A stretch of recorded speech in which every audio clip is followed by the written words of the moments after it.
மேகம் என்பது அடமலை முடிச்சு காற்று முட்டினால் அவிழ்ந்து கொள்ளும்.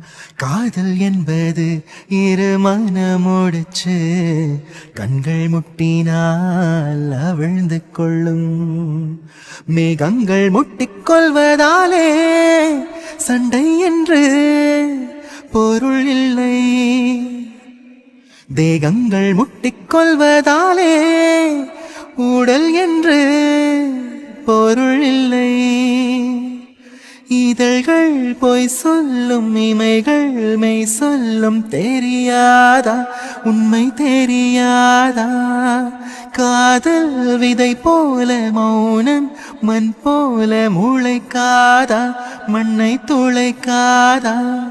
யார் சொல்வதோ, யார் சொல்வதோ, பதில் யார் சொல்வதோ, யார் சொல்வதோ?